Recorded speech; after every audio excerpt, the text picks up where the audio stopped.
বিসমিল্লাহির রহমানির রহিম। প্রিয় শিক্ষার্থী বন্ধুরা, যারা এবার নবম ও দশম শ্রেণীতে আছো, যাদের পরীক্ষা নভেম্বর মাসে বার্ষিক পরীক্ষা নবম শ্রেণীর জন্য, আর যারা দশম শ্রেণীতে আসন্ন সামনে তোমাদের টেস্ট পরীক্ষা এবং আসতেছে এপ্রিল মাসে তোমাদের এসএসসি পরীক্ষা, তোমাদের জন্য আজকে এমন একটি বিষয় নিয়ে হাজির হয়েছি যা তোমাদের জন্য অনেক অনেক বেশি গুরুত্বপূর্ণ। আশা করি তোমরা যদি ক্লাসটি সুন্দর করে করো তাহলে তোমাদের রসায়নের গুরুত্বপূর্ণ একটা জিনিস এমসিকিউ, এই এমসিকিউতে যত ভয় আছে ইনশাআল্লাহ আজকের ক্লাস দ্বারা তোমাদের এমসিকিউতে সব ভয় কেটে যাবে। তোমরা সবাই শুধু রিটেন নিয়ে ব্যস্ত, এমসিকিউ কেউ করো না। সবাই অপু 10-20 করে দাগাও, পরে দেখা যাইতেছে তোমাদের কি একজনের 5-6টা হয়। কিন্তু তোমরা এখনও বুঝতেছো না, যদি এমসিকিউতে ফেল করো তাহলে রিটেন ফেল। তাহলে রিটেন যতটুকু গুরুত্বপূর্ণ এমসিকিউ তার থেকে ততটুকু গুরুত্বপূর্ণ। রিটেন যদি 50% গুরুত্বপূর্ণ হয় তাহলে এমসিকিউ তোমাদের কি 50% গুরুত্বপূর্ণ। তাই তোমাদের এমসিকিউকে সমান তালে গুরুত্ব দিতে হবে। যেহেতু আমাদের ভিডিওটি বড় হতে চলছে তাই আমরা আর কথা না বাড়িয়ে আমরা আমাদের ভিডিওটিতে চলে যাচ্ছি। যদি আমার চ্যানেলটি তোমাদের কাছে ভালো লাগে তাহলে চ্যানেলটি অবশ্যই সাবস্ক্রাইব করবা এবং পাশে থাকা বেল বাটনটি ক্লিক করবা, যাতে পরবর্তী ভিডিওগুলো সবার আগে নোটিফিকেশন মাধ্যমে তোমরা জানতে পারো। তাই আমাদের যেহেতু রসায়নের মোট 14 অধ্যায়ের মধ্যে এখন সবার পরীক্ষার জন্য কিছু অধ্যায় কমায় দেওয়া হয়েছে, যেগুলো তোমাদের পরীক্ষায় আসে না। আমাদের এবার পরীক্ষার জন্য যেসব অধ্যায়গুলো সিলেক্টেড তা হলো, সিলেক্টেড অধ্যায়গুলো কি, রসায়নের ধারণা। রসায়নের ধারণা আমাদের কি পরীক্ষার মধ্যে নাই। আমাদের আছে পদার্থের গঠন আছে, পর্যায় সারণী আছে, রাসায়নিক বন্ধন আছে, মৌলের ধারণা ও রাসায়নিক গণনা আছে, রাসায়নিক বিক্রিয়া। তারপর আছে আমাদের কি সবচেয়ে গুরুত্বপূর্ণ অধ্যায় আমাদের জীবনে রসায়ন। আমাদের জীবনে রসায়ন এর থেকে আরও বেশি গুরুত্বপূর্ণ কি একাদশ অধ্যায় খনিজ সম্পদ ও জীবাশ্ম, যেখান থেকে সবচেয়ে বেশি এমসিকিউ আসে। এখান থেকে মিনিমাম 6-7টা এমসিকিউ কমন আসবে। যারা 2026 সালে এসএসসি পরীক্ষা দিবে তাদের জন্য 1, 2, 3, 4, 5, 6 এই 6 অধ্যায় করলে তোমাদের 25টা এমসিকিউ, 25টি এমসিকিউ ইনশাল্লাহ কমন আসবে। আর এসএসসি পরীক্ষার মধ্যে সব এমসিকিউ কিন্তু বই থেকে আসবে। তো তোমরা যদি বইয়ের লাইনগুলো গুরুত্ব দিয়ে পড়ো তাহলে ইনশাআল্লাহ এমসিকিউতে কি কোনো প্রকার সমস্যা হবে না। তাই তোমাদেরকে প্রত্যেকটা লাইন ধরে ধরে বোঝানো হবে যাতে তোমাদের এমসিকিউ সমস্যা না হয়। আর এমসিকিউ যেসব লাইন গুরুত্বপূর্ণ আর যেখানে অঙ্ক আছে এগুলো খাতায় করে করে বুঝে দেওয়া হবে। তাই তোমরা সবাই খাতা খোলা রেখে যাতে এমসিকিউগুলো প্রত্যেকটা আবার নিজে নিজে করতে পারো, এজন্য সবাই সাথে খাতা এবং কলম কাগজ নিয়ে রেডি থাকো। তো আমরা দেরি না করে আমাদের ভিডিওটি কি শুরু করি। তাহলে আমাদের প্রথমে কি অধ্যায় 3কে যদি আমরা স্টার্ট করি, অধ্যায় 3-এর প্রথম হয়েছে মৌলিক ও যৌগিক পদার্থ। তোমাদের মৌলিক ও যৌগিক পদার্থ কি, এগুলো তো আসেই না এমসিকিউতে। এমসিকিউ আসে কি, এমসিকিউ আসে যেগুলো এসব লাইন আমি তোমাদেরকে সুন্দর করে দাগাইছি, তোমরা সাথে সাথে আমার সাথে দাগাই ফেলো। আমাদের মোট আবিষ্কৃত মৌল হচ্ছে 118টি। তার মধ্যে আমাদের প্রকৃতিতে পাওয়া যায় কয়টি, 98টি। গবেষণাগারে বা কৃত্রিমভাবে তৈরি হয় কতটি, 20টি। আর আমাদের শরীরে আছে কয়টি, 26টি মৌলিক পদার্থ। যেমন ধরো কার্বন একটা মৌলিক পদার্থ, নাইট্রোজেন একটা মৌলিক পদার্থ, অক্সিজেন একটা মৌলিক পদার্থ। কেন এগুলো মৌলিক পদার্থ, কারণ এসব মৌলকে ভাঙলে এই মূল ছাড়া অন্য কোনো মূল পাওয়া যায় না। আমরা জানি যে সকল মৌলকে ভাঙলে ওই পদার্থ ছাড়া অন্য কোনো পদার্থ পাওয়া যায় না তাকে কি বলা হয়, মৌলিক পদার্থ। আশা করি মৌলিক পদার্থ বুঝতে পারছো। যৌগিক পদার্থ কি, ধরো আমি লিখলাম পানি, পানির সঙ্গে কি H2O, তাইলে আমরা যৌগিক পদার্থ কি কাকে বলা হয়, 2 বা 2-এর অধিক সংখ্যক মৌল পাওয়া যায় যে পদার্থ থেকে তাকে কি বলা হয়, যৌগিক পদার্থ। যেমন কি পানির সঙ্গে কি H2O। তাহলে আমাদের পরবর্তী টপিক হচ্ছে পরমাণু। পরমাণু কারে কয়, মৌলিক পদার্থের ক্ষুদ্রতম কণা। যেমন কি কার্বন লিখলাম, অক্সিজেন লিখলাম, নাইট্রোজেন লিখলাম, এটি এক একটা পরমাণু। অণু কারে কয়, অণু হলো যৌগিক পদার্থের ক্ষুদ্রতম কণাকে কি বলা হয়, অণু। যেরকম লিখলাম ধরো O2, N2, F2, এগুলো এক একটা কি, অণু। আশা করি এতটুকু কি তোমরা সবাই বুঝতে পারছো। এখন আমাদের পরবর্তী টপিকস কি, মৌলের প্রতীক। কোন মৌলের ইংরেজি বা ল্যাটিন নামের সংক্ষিপ্ত রূপকে কি বলে, প্রতীক। এটা কয়ের জন্য আসে, কর জন্য। তোমরা এটা গুরুত্ব দিয়ে দেখতে পারো। এখন এখানে সবচেয়ে গুরুত্বপূর্ণ যে টপিক্সটা হলো আমাদের ল্যাটিন নাম। এখান থেকে তো আজ পর্যন্ত কখনো একটা এমসিকিউ মিস যায় নাই, পরীক্ষার জন্য আসবে। এটা তোমরা ভালো করে দেখে নিতে পারো। এটা পরীক্ষার আগে রাত লাগলে 100 বার করবা। এটা পরীক্ষা থেকে একটা এমসিকিউ এবং একটা সৃজনশীলের ইনশাআল্লাহ কমন আসবেই আসবে। আর প্র্যাকটিক্যাল তো এখান থেকে কোশ্চেন করা হয়। সো তাহলে এটা কতটা গুরুত্বপূর্ণ আশা করি সবাই বুঝতে পারছো। সবাই আমার সাথে বলার চেষ্টা করো। সোডিয়ামের ল্যাটিন নাম কি? Natrium. Copper cuprum. Potassium kalium. Silver argentum. Tin stannum. এটা সবচেয়ে বেশি আসে। টিনের ল্যাটিন নাম কি? স্টেনাম। বেশি আসে। টিনের প্রতীক কি? এসএন। টিনের প্রতীক কি? এসএন। অ্যান্টিমনি কি? স্টিভিয়াম। কি? Stibium. Gold aurum. Lead plumbum. Tungsten wolfram, এটাও ইম্পর্টেন্ট। টাংস্টেনের প্রতীকটা কি? ডাব্লিউ। টাংস্টেনের প্রতীক কি? ডব্লিউ। আয়রনের ল্যাটিন নাম কি? ফেরাম। মার্কারি হাইড্রোগাইরাম। আশা করি তোমরা সবাই এই ল্যাটিন নামগুলো মুখস্থ করে নিবা। তাহলে আমাদের পরবর্তী টপিকস হলো পরমাণুর সাংগঠনিক কণা। পরমাণুতে কয়টি কণা থাকে? পরমাণুতে 3টি কণা থাকে। কয়টা কণা থাকে? 3টা। Electron, proton, neutron. কয়টা কণা? 3টা কণা। Electron, proton, neutron. আমরা যদি নিউক্লিয়াস বিবেচনা করি, দেখো এই নিউক্লিয়াসের ভিতরে থাকে হচ্ছে প্রোটন আর নিউট্রন। এর বাইরে থাকে কি? ইলেকট্রন। আশা করি সবাই কি এতটুকু বুঝতে পারছো। ভিতরে থাকে কি? প্রোটন আর নিউট্রন, আর বাইরে থাকে ইলেকট্রন। এখন আমাদের পরবর্তী টপিকস দেখো। পরবর্তী টপিকস হলো মৌলিক কণিকাগুলো। ইলেকট্রন হলো ঋণাত্মক চার্জযুক্ত, প্রোটন হলো ধনাত্মক চার্জযুক্ত, আর নিউট্রন কি? আদান নিরপেক্ষ। এখন তোমার এই 3টা টপিক জানতে হবে। প্রোটনের প্রকৃত ভর কত? আমি যেগুলো বলতে দিই সেগুলো ভালো করে দেখবে। প্রোটনের প্রকৃত ভর কত, ইলেকট্রনের প্রকৃত ভর কত, নিউট্রনের প্রকৃত ভর কত। আশা করি এই 3টা তোমরা কি বুঝবা, এই 3টা মুখস্থ করে নিবা। এখন পারমাণবিক সংখ্যা। পারমাণবিক সংখ্যা হচ্ছে যেগুলো প্রোটন সংখ্যা। কি সংখ্যা? যেগুলো প্রোটন সংখ্যা সেটাই কি? পারমাণবিক সংখ্যা। আর পারমাণবিক সংখ্যা কি দ্বারা প্রকাশ করা হয়? জেড দ্বারা প্রকাশ করা হয়। কি দ্বারা প্রকাশ করা হয়? জেড দ্বারা। এখন আমরা যদি দেখি বর সংখ্যা। বর সংখ্যা কারে কয়? বর সংখ্যার সূত্রটা কি? সবাই দেখে নিতে পারো আর খাতায় লিখে নিতে পারো। বর সংখ্যার সূত্র হচ্ছে যে প্রোটন সংখ্যা যোগ কি সংখ্যা? নিউট্রন সংখ্যা। প্রোটন সংখ্যা যোগ নিউট্রন সংখ্যা। এখন আমরা যদি একটা মোল দিয়ে বুঝাই, দেখো আমি লিখলাম অক্সিজেন O2 মাইনাস 8 16। এখন এখানে প্রোটন সংখ্যা কত? এটাকে বলা হয় প্রোটন সংখ্যা। প্রোটন সংখ্যা কত? 8। আর উপরটারে কি সংখ্যা বলা হয়? বর সংখ্যা। বর সংখ্যাকে, প্রোটন সংখ্যাকে আমরা কি দ্বারা প্রকাশ করি? জেড দ্বারা প্রকাশ করি। আর বর সংখ্যাকে কি দ্বারা প্রকাশ করা হয়? এ দ্বারা। তাহলে আমাদের এর মান কত হইল? 16। আর যদি 16 থেকে 8 বিয়োগ করি, আমরা জানি নিউট্রন সংখ্যা কারে কয়? বর সংখ্যা বিয়োগ প্রোটন সংখ্যা। 16 থেকে 8 গেলে কত থাকে? 8। আর যদি ইলেকট্রন সংখ্যা ধরি, ইলেকট্রন সংখ্যা কেমনে বের করতে? 8। আমরা জানি মাইনাস থাকলে মাইনাস, আর এখানে -2 দেওয়া আছে। ডাইরেক্ট যদি তুমি মাইনাস থাকলে প্লাস লেখো তাও তোমার ইচ্ছে। 8 মাইনাসে প্লাস, 8 এর 2 কত হইলো? 10। আশা করি তোমরা এটা কি বুঝতে পারছো। আমি যদি বুঝার সুবিধার্থে যদি আরও একটা করে দিই, যদি তোমাদেরকে যদি আরও একটা দেখে তাহলে দেখতে পারো। তাহলে তোমরা যে কোনো একটা মূল কল্পনা করো। ধরো আমি বলতেছি ম্যাগনেসিয়াম Mg2+, 12 24 কি হবে? প্রোটন সংখ্যা। এটা 2 মার্কের জন্য অনেক সময় চলে আসে। প্রোটন সংখ্যা কি দ্বারা প্রকাশ করা আমরা জানি? জেড দ্বারা। 12। তারপর কি সংখ্যা? বর সংখ্যা। বর সংখ্যার অপর নাম কি? নিউক্লিয়ন সংখ্যা। প্রোটন সংখ্যার অপর নাম কি? পারমাণবিক সংখ্যা। এগুলো মনে রাখি, এগুলো 2 মার্কের জন্য অথবা কয়ের জন্য আসে। তাহলে এটা কি? এটা হলো এ হলো 24। এবার আমরা যদি নিউট্রন সংখ্যা হিসেব করি, নিউট্রন সংখ্যা কিভাবে বের করে? এ বিয়োগ জেড, মানে বর সংখ্যা বিয়োগ প্রোটন সংখ্যা। তাহলে 24 বিয়োগ 12 কত থাকে? 12। এবার ইলেকট্রন সংখ্যা। কি সংখ্যা? ইলেকট্রন সংখ্যা কিভাবে বের করে? আর দেখো 12 মাইনাস আছে কি? +2। তাহলে 12 মাইনাস 2 2, 12 থেকে 2 গেলে কত থাকে? 10। আশা করি তোমরা এই নিয়মটা কি বুঝতে পারছো।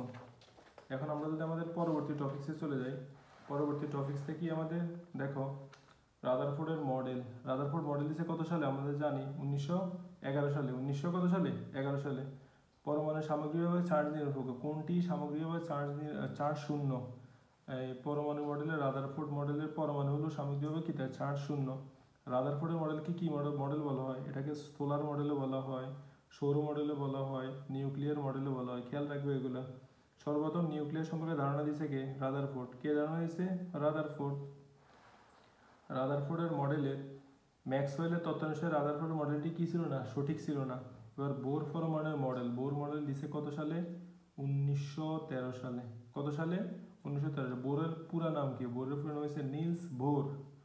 তাহলে পরমাণুতে যে সকল শক্তি স্তর থাকে সেগুলো নির্দিষ্ট কক্ষপথে ঘুরতে পারে না, কিছু বৃত্তাকার কক্ষপথে ঘুরতে হয়। এই বৃত্তাকার কক্ষপথকে বলা হয় স্থির কক্ষপথ, এই স্থির কক্ষপথে বলা হয় অরবিট। এখন আমাদের কয়ের মধ্যে অনেকে আমরা ব্যবধানে আটকে পড়ে যাই, অরবিট কাকে বলে আর অরবিটাল কাকে বলে। অরবিট হলো যে প্রধান শক্তিস্তর যেগুলা, প্রধান শক্তিস্তরকে বলা হয় অরবিট। অরবিট বলা হয় কি? প্রধান শক্তিস্তর যেগুলো। আর অরবিটাল মানে কি? প্রধান শক্তিস্তরে যেগুলো উপশক্তিস্তর আছে অথবা যেখানে নিউক্লিয়াস থাকার সম্ভাবনা 90 থেকে 95%, তাকে বলা হয় কি? অরবিটাল। এখন আমরা জানি কে, এল, এম, এন প্রধান শক্তিস্তরকে। কে মানে কত নম্বর কক্ষপথ? 1 নম্বর। এল মানে কি? 2 নম্বর। এম মানে 3 নম্বর। এন মানে কত নম্বর? 4 নম্বর। আশা করি সবাই কি বুঝতে পারতেছ। এখন আমাদের এই অঙ্কটা অনেক সময় এমসিকিউতে আসে। এমবিআর ইকুয়াল টু কি? NS divide by 2 pi. MBR equal to NS, MBR equal to কি? NS divide by 2 pi. এখানে এম এর মান কত? এম মানে ইলেকট্রনের ভর। ইলেকট্রনের ভর কত? 9.11 into 10 to the power inverse 31 KG.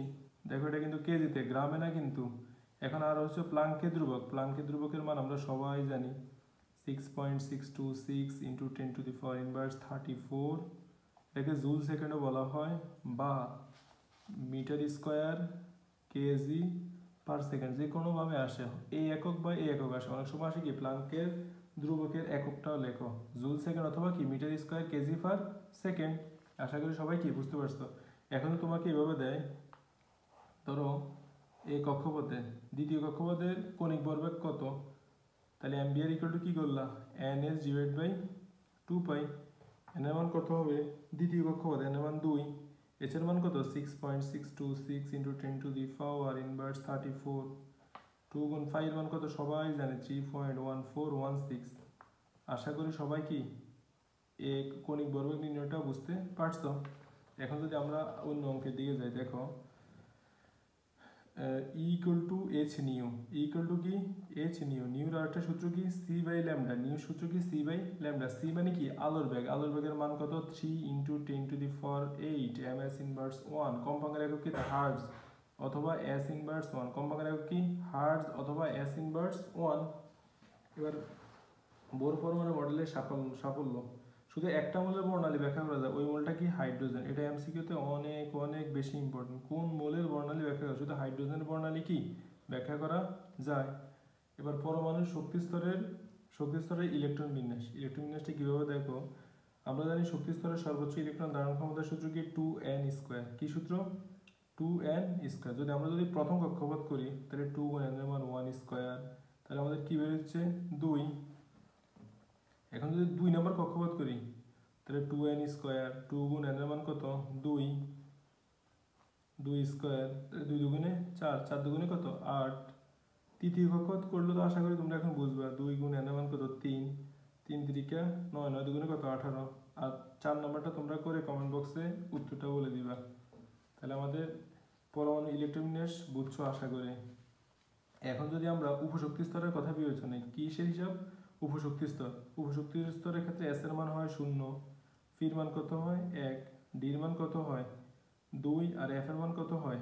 3। আশা করি তোমরা সবাই এটা জানো। এখন পরবর্তী কক্ষপথটা দেখো, এই তিনটা সূত্র তোমাদের জন্য অনেক অনেক বেশি ইম্পর্টেন্ট। প্রতিটি প্রধান শক্তি স্তরে বর্তমানে উপশক্তি স্তরের সংখ্যা হলো 12+1। প্রতিটি শক্তি স্তরে ইলেকট্রন সংখ্যার সূত্র কি? 2 ইন্টু 12+1। প্রতিটি পূর্ণ শক্তি স্তরে ইলেকট্রন সংখ্যার সূত্র কি? 2n square. পরমাণুর ইলেকট্রন বিন্যাসের নীতি। পরমাণু ইলেকট্রন বিন্যাসের 3টা নীতি রয়েছে। কয়টা নীতি? একটা হচ্ছে ফাউলির বর্জন নীতি, আরেকটা হচ্ছে আউবউ নীতি, আরেকটা হচ্ছে কি? হুন্ডের নীতি। কি কি নীতি? ফাউলির বর্জন নীতি, আউবউ নীতি, হুন্ডের নীতি। তোমার বেশি আসে আউবউ নীতি আর হুন্ডের নীতি। আর এমসিকিউর জন্য সবচেয়ে ইম্পর্টেন্ট হচ্ছে আউবউ নীতি। আউবউ নীতিটা কেমন? আউবউ নীতিটা যদি তোমাদেরকে আমরা বুঝাই তাহলে দেখো তোমরা, যদি আমরা n প্লাস l এর মানটা যার কম সে নিম্ন শক্তি স্তর, ইলেকট্রন আগে তার দিকে যাইব। ধরো কোনটি নিম্ন শক্তি, একটা এমসিকিউ আমরা বানাই, কোনটি নিম্ন শক্তি স্তর, কোনটি নিম্ন শক্তি স্তর। কত দেওয়া হলো, ধরো কত যদি আমরা দিই, কত দিলাম? ধরো 6s, কত দিলাম? ধরো 4d, গতে দিলাম ধরো 4s, আর ঘতে দিলাম 8s। এখন এখানে কোনটা নিম্ন শক্তি স্তর? তাহলে আমরা নিম্ন শক্তি স্তর কীভাবে হিসাব করব? আমরা জানি, আমরা একটু আগে লিখছিলাম, দেখো সবাই, এস এর মান কত? 0, ফির মান কত? এস এর মান কত? 0, ফির মান কত? 1, ডির মান কত? 2, আর এফ এর মান 3। তাহলে তুমি দেখো এন মানে ষষ্ঠ কক্ষপথ, এন প্লাস এল এর যদি হিসাবটা করো, এন এর মান কত? 6, আর এল হইলে এস এর মান কত হবে? দেখো এস এর মান 0, তাহলে 6। এখন যদি 4D হিসাব করো, এন প্লাস এল, এন এর মান কত হবে? 4, আর ডি, ডি হলে এল এর মান কত হবে? 2, তাহলে 4 আর 2 কত হবে? 6। এখন যদি এন প্লাস এল এটা হিসাব করো, তাহলে 4, এস এর মান কত হবে? 0, তাহলে 4 এন প্লাস এল, তাহলে এন এর মান কত হবে? 8, আর এল হইলে এস এর মান কত হবে? 0, এখানে 8 বের হয়েছে। এখন দেখা যাইতেছে কি এটা সর্বোচ্চ নিম্ন শক্তি স্তর, তাহলে ইলেকট্রন আগে কোথায় যাবে? 4s এ যাবে, কারণ এখানে 4s কে নিম্ন শক্তি স্তর। এরকম একটা এমসিকিউতে আসে, অথবা সংক্ষিপ্ত প্রশ্ন আসে, অথবা 2 মার্কের জন্য আসে, যে কোনো এক জায়গায় তোমরা এরকম একটা কোশ্চেন পাবা। অথবা বড়গের মধ্যে আসে কোন শক্তি স্তরে কোন শক্তির ক্রমটি সঠিক, অথবা শক্তির ক্রমটি ব্যাখ্যা করো। ধরো যে কোনো একটা 4p 3d 5f শক্তির ক্রমটি ব্যাখ্যা করো, তাহলে আশা করি তোমরা এখন কি শক্তির ক্রমটি ব্যাখ্যা করতে পারবা। অথবা এই কোশ্চেনটা আসে পটাশিয়ামের 19তম ইলেকট্রন 3d তে না গিয়ে 4s এ যায় কেন? এখন তো আশা করি বুঝছো আহ্বায়ক নীতি। আহ্বায়ক নীতিটা কি? ইলেকট্রন প্রথমে নিম্ন শক্তি স্তরের দিকে যাবে, তারপর ক্রমান্বয়ে কোথায় যাবে? উচ্চ শক্তি স্তরের দিকে যাবে। আশা করি এই পৃষ্ঠেও তোমাদের কোনো কি নাই, সমস্যা নাই। এখন যদি আমরা আমাদের পরবর্তী কোশ্চেনে যাই, ইলেকট্রোমিনাসের সাধারণ নিয়মের কিছু ব্যতিক্রম। ইলেকট্রোমিনাসের সাধারণ নিয়মের ব্যতিক্রম হচ্ছে 2টা মৌল, ক্রোমিয়াম আর কপার। ক্রোমিয়াম আর কপার, ডির মান কখনো 4 হয় না, আর ডির মান কখনো 9 হয় না। কেন হয় না? কারণ হুন্ডের নীতি অনুসারে সমশক্তি অরবিটালে ইলেকট্রন অর্ধপূর্ণ। অর্ধপূর্ণ হলো 5, আর সম্পূর্ণরূপে পূর্ণ হলো D10। অর্ধপূর্ণ বা সম্পূর্ণরূপে পূর্ণ হলে সেই ইলেকট্রোমিনাস বেশি সুস্থিতি হয়। এখানে D4 কোনো অধিক সুস্থিতি নয়, D9ও কি নয়? অধিক সুস্থিতি নয়। তাই ইলেকট্রনের সাধারণ নিয়ম ক্রোমিয়াম আর কপারের কি ব্যতিক্রম। এবার আইসোটপ, এটা তো আমাদের ক এর জন্য অনেক অনেক বেশি ইম্পর্টেন্ট। আইসোটপের শেষ অক্ষর কি? ফ। তাহলে ফতে কি? ফোটন সংখ্যা। যে সকল মৌলের প্রোটন সংখ্যা একই কিন্তু ভর সংখ্যা ও নিউট্রন সংখ্যা ভিন্ন, তাদেরকে কি বলা হয়? আইসোটপ। হাইড্রোজেনের কতটি আইসোটপ? 7টি আইসোটপ। প্রকৃতিতে পাওয়া যায় কয়টি আইসোটপ? 3টি আইসোটপ। ল্যাবরেটরিতে পাওয়া যায় কয়টি? বাকি 4টি ল্যাবরেটরিতে পাওয়া যায়। তাহলে আমরা কি শিখলাম? হাইড্রোজেনের আইসোটোপ মোট কয়টি? 7টি। প্রকৃতিতে পাওয়া যায় কয়টি? 3টি। আর ল্যাবরেটরিতে পাওয়া যায় কয়টি? 4টি। এখন এখানে একটা কোশ্চেন অনেক সময় আসে, বাড়ি পানি। বাড়ি পানির সংকেত কি? D2O। বাড়ি পানির সংকেত কি? D2O। তাহলে ডি, যেহেতু এটা ডিউটেরিয়াম, ডিউটেরিয়ামের ভর সংখ্যা কত? 2। তাহলে 2 গুণ 2, আমরা জানি অক্সিজেনের কত? 16, 2 দুগুণে 4, 4 আর 16 কত হয়? 20। আশা করি তোমরা সবাই কি এই অঙ্কটা বুঝতে পারছো। এবার আমাদের পরবর্তী টপিক্সের কোশ্চেন, এটা 3 মার্কের জন্য আসে, আর এমসিকিউর মধ্যে অনেক সময় কি আসে। দেখো, ক্লোরিনের একটি পরমাণু ভর এত হলে এর আপেক্ষিক পারমাণবিক ভর কত? এটা কিভাবে বের করে? আমরা জানি কার্বনের 12 আইসোটোপের পারমাণবিক ভরের 1/12 অংশের মান এটা 1.66 × 10⁻24 গ্রাম। তাহলে মৌলের একটি পরমাণুর ভর, ধর আমরা যদি ফ্লোরিনেরটা করি, দেখো ফ্লোরিনের মান কত আছে? 3.16 × 10⁻⁻23। আর কার্বন 12 আইসোটোপ পারমাণবিক 1/12 অংশের মান কত? 1.66 × 10⁻⁻24 কত? 24। এটা যদি আমরা একে ভাগ দিই, দেখো 23 24, এটা যদি আমরা ভাগ দিই তাহলে আমাদের বের করতে ফ্লোরিনের কত? 19। আশা করি কি সবাই এরকম অঙ্ক আসলেই পারবা। এখন আমরা যদি পরবর্তী অঙ্কের দিকে চলে যাই, আপেক্ষিক আণবিক ভর। আপেক্ষিক আণবিক ভর, আপেক্ষিক আণবিক ভরটা তো কত বেশি ইম্পর্টেন্ট তোমরা সবাই জানো। অঙ্ক পাঠতে হলে তো আপেক্ষিক আণবিক ভর তোমাদের লাগবে। তাহলে তোমাদেরকে আমি একটা মূল দিয়ে দেখাই। ধরে লিখলাম H2SO4। কি লিখলাম? H2SO4। হাইড্রোজেন আণবিক ভর কত? 1। নিচে থাকলে কি হয়? গুণ। সালফারের কত? 32। অক্সিজেনের কত? 16 গুণ কত? 4। তাহলে 2 + 32 + 4 16 কত? 66। এখন আমাদের আণবিক ভরকে বের হচ্ছে কত? 98। আশা করি তোমরা সবাই এই অঙ্কটা বুঝতে পারছো। এটা 2 মার্ক অথবা 3 মার্ক অথবা এমসিকিউ, যে কোনো জায়গার মধ্যে তোমাদের সাথে দেখা হবেই হবে। আশা করি সবাই কি বুঝতে পারছো। এখন পরবর্তী টপিকস, যেটা এমসিকিউর জন্য সবচেয়ে বেশি ইম্পর্টেন্ট রিডিং পড়ার মধ্যে। আমাদের এখন পর্যন্ত আবিষ্কৃত তেজস্ক্রিয় আইসোটোপ হলো 3000-এর বেশি। তেজস্ক্রিয় আইসোটোপ কারো কাছে, যাদের থেকে আলফা, বিটা, গামা রশ্মি নির্গত হবে, তাদেরকে কি বলা হয়? তেজস্ক্রিয় আইসোটোপ। এখন তেজস্ক্রিয় আইসোটোপ এগুলো আমি তোমাদেরকে জন্য সুন্দর করে লিখে দিচ্ছি, তোমরা সবাই দেখতে পারো। আর তোমরা এই ফেসটা লাগলে স্ক্রিনশট দিয়ে রাখতে পারো যাতে পরবর্তী দাগাইতে অসুবিধা না হয়। চিকিৎসা ক্ষেত্রে হার্টে পেসমেকার বসাতে FIU 238 ব্যবহার করা হয়। টেকনিশিয়ান 99 কী কাজে ব্যবহৃত হয়? একজন রোগীর রোগ আক্রান্ত স্থানের ছবি তুলতে টেকনিশিয়ান 99 ব্যবহার করা হয়। গামা রশ্মি শনাক্তকরণে ক্যামেরা দিয়ে ওই স্থানের ছবি তোলা সম্ভব হয় টেকনিশিয়ান 99 দ্বারা। আর আমরা সবচেয়ে ইম্পর্টেন্ট যেটা টেকনিশিয়ান 99 লাইফ টাইম কয় ঘন্টা? 6 আওয়ার। কয় ঘন্টা? 6 ঘন্টা। এবার থাইরয়েড ক্যান্সার নিরাময় ব্যবহৃত হয় আয়োডিন 131। থাইরয়েড ক্যান্সার নিরাময় ব্যবহার করা হয় কি? আয়োডিন 131। এখান থেকে কোন রশ্মি নির্গত হয়? বিটা রশ্মি। আর টেকনিশিয়ান নির্গত থেকে কোন রশ্মি নির্গত হয়? গামা রশ্মি। আশা করি এগুলো একটু মনোযোগ দিয়ে দেখো, কারণ এগুলো আসলে স্টুডেন্টরা মানে কনফিউশনে পড়ে যায়, আলফা হবে না, বিটা হবে না, গামা হবে। ইরিডিয়াম। ইরিডিয়াম ব্রেন ক্যান্সার নিরাময় ব্যবহার করা। কোনটা? ব্রেন ক্যান্সার নিরাময় ব্যবহার করা হয় ইরিডিয়াম। আর টিউমারের উপস্থিতি নির্ণয় ব্যবহৃত হয় কি? কোবাল্ট 60। টিউমারের উপস্থিতি নির্ণয় কি? কোবাল্ট 60 ব্যবহৃত হয়। এক্ষেত্রে কোন রশ্মি নির্গত হয়? গামা রশ্মি। কোন রশ্মি নির্গত হয়? গামা রশ্মি। আবার কোবাল্ট 60 আরও দুইটা কাজে লাগে, একটা হচ্ছে পোল্ট্রি ফার্মে। পোল্ট্রি ফার্মে কি? কোবাল্ট 60 ব্যবহার করা হয়। আর হচ্ছে খাদ্য সংরক্ষণের ক্ষতিকর ব্যাকটেরিয়া ধ্বংস। খাদ্য সংরক্ষণ যে আমরা করি, অনেকদিন রাখার পর খাদ্যগুলো কি নষ্ট হয়ে যেতে চেষ্টা করে। এর নষ্ট হয়ে যাওয়ার মধ্যে যে ব্যাকটেরিয়া থাকে, ব্যাকটেরিয়া ধ্বংস করার জন্য কি ব্যবহার করা হয়? কোবাল্ট 60 ব্যবহার করা হয়। রক্তের লিউকেমিয়া। রক্তের লিউকেমিয়া চিকিৎসায় কি? ফসফরাস 32 ব্যবহৃত হয়। এবং কি চিকিৎসা এবং কৃষি ক্ষেত্রে, চিকিৎসা এবং কৃষি উভয় ক্ষেত্রে কি ব্যবহার করা? ফসফরাস 32। এটা অনেক বেশি ইম্পর্টেন্ট। পারমাণবিক বোমার উৎস হলো কিটা? ইউরেনিয়াম 238। পারমাণবিক বোমার মূল উৎসই কোনটা? ইউরেনিয়াম 238। হাড়ের ব্যথার চিকিৎসা ব্যবহৃত করা হয় SR 89। হাড়ের ব্যথার চিকিৎসায় কি ব্যবহার করা হয়? SR 89। ব্রেন ক্যান্সার নিরাময় একটু আগে দেখেছিলাম ইরিডিয়াম 192 ব্যবহার করা হয়। পৃথিবীর বয়স নির্ধারণে কোনটা ব্যবহার করা হয়? কার্বন 14। বাংলাদেশের পাবনা জেলার রূপপুরে বাংলাদেশ সরকারের পারমাণবিক বিদ্যুৎ কেন্দ্র স্থাপন করা যাচ্ছে। বিদ্যুৎ কেন্দ্র স্থাপিত হলো 2400 মেগাওয়াট। এর অনেক সময় আসে। বিদ্যুৎ উৎপাদন হবে বলে আশা করা যাচ্ছে। এখন তো শেখ হাসিনা নাই, কীভাবে আর মেগাওয়াট বিদ্যুৎ উৎপন্ন হবে? তেজস্ক্রিয় আইসোটোপের ক্ষতিকর প্রভাব। 1986 সালে রাশিয়ার চেরনোবিলে পারমাণবিক বিদ্যুৎ কেন্দ্র যে দুর্ঘটনা, তার ফলে অনেক প্রাণহানি হয়েছে এবং এই এলাকায় পরিবেশ দূষণ ঘটেছিল। আশা করি তোমরা এই অধ্যায় পুরোটা রিডিং বুঝতে পারছো। এখন যদি আমরা যদি কোশ্চেনগুলো MCQ প্র্যাকটিস করে অনুশীলনী দেখো, প্রোটন সংখ্যা কোথায় বসে? নিচে। আর বর সংখ্যা কোথায় বসে? উপরে। তাহলে আমাদের কি হবে? Z 111 আর উপরে কি হবে? 252। এখন এই অঙ্কটা কীভাবে? আইসোটোপ আর শতকরা পরিমাণ দেওয়া আছে, তাহলে আমাদের কীভাবে করতে হবে? দেখো 146 গুণ 25 যোগ 154 গুণ 75 ডিভাইড বাই কত? 100। শতকরা বলছে, পার্সেন্ট দেওয়া থাকলে কত হয়? 100 হয়। এখন যদি আমরা এটা ক্যালকুলেশন করি, 146 25 দ্বারা গুণ করে 154 কে 75 দ্বারা গুণ করে 100 দ্বারা ভাগ দিলে আমাদের বের হবে কত? 152। এটা প্রকৃত ভর দেওয়া হয়েছে, আপেক্ষিক হয়। এটার ক্ষেত্রে আমরা জানি কি?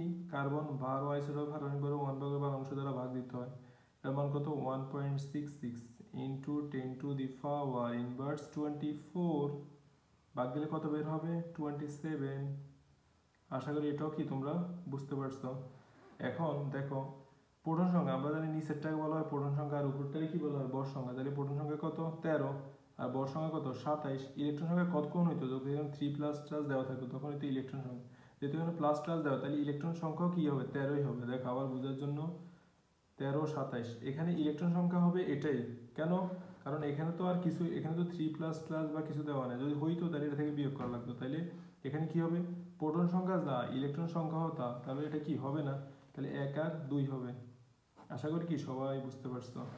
এখন যদি আমরা পরের পেজটা করি, দেখো পটাশিয়ামের পারমাণবিক সংখ্যা কত? এটা তো আমাদের ছোট্ট ছেলেমেয়েরাও পারে। পটাশিয়ামের পারমাণবিক সংখ্যা কত?